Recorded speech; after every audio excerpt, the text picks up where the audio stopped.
The elevator game, Korea. There's a game whispered about in corners of the internet. A ritual that promises to open a doorway to another world. It's called the elevator game, and it originates from Korea. Harmless at first glance. Just a series of button presses in a specific sequence inside a building with at least 10 floors. But those who have tried it say it's anything but a game. It's an invitation. Jin-ae had always been curious. A university student majoring in folklore, she spent her nights scrolling through forums filled with urban legends and modern myths. When she stumbled across the elevator game, something about it hooked her. Maybe it was the eeriness of the rules, or maybe it was the idea that another world could exist. One only a few have dared to reach. She found the perfect location.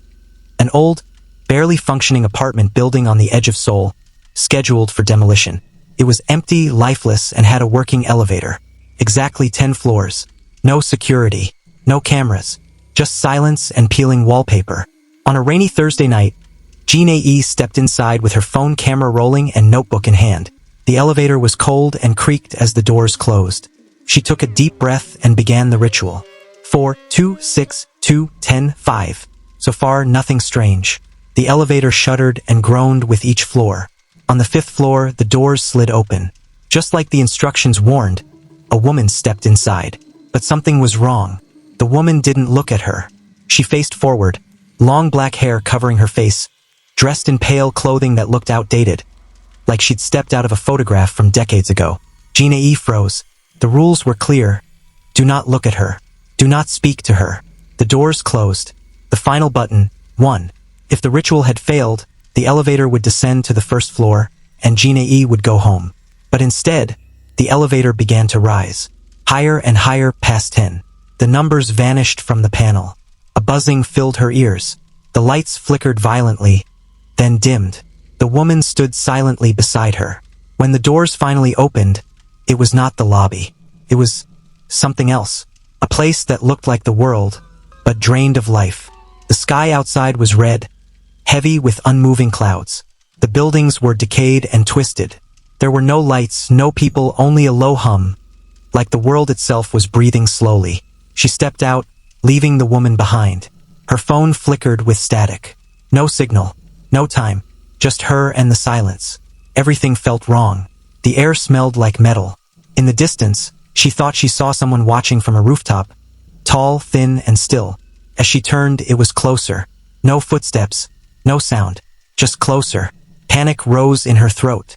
She ran back to the elevator and pressed the sequence in reverse, hands shaking. 5, 10, 2, 6, 2, 4, 1. The elevator refused to move. She pressed again. The hum grew louder. The hallway outside began to darken, not from light fading, but as if the shadows were alive. The woman was still inside, only now her head was slowly turning toward Jin-ae. Her face was pale, stretched into something inhuman, with eyes black and endless. Her mouth opened, but no sound came out, only a sharp ringing inside Jin-ae's skull. In a final burst of desperation, she hit the closed door button and slammed her fist on one. The elevator dropped. When she awoke, she was lying on the cold floor of the real-world lobby. Her phone was dead. Her watch had stopped. Everything felt like a dream, but her notebook was gone. In its place was a page she didn't recognize, written in shaky Hangul. She saw you. Now she knows your name. Jin-ae never spoke of what she saw beyond the 10th floor. But her friends say she's not the same. She jumps at shadows, refuses to go near elevators. And at night, she claims to hear a bell ring outside her apartment, followed by footsteps that stop right outside her door. Some say the elevator game is just an internet hoax.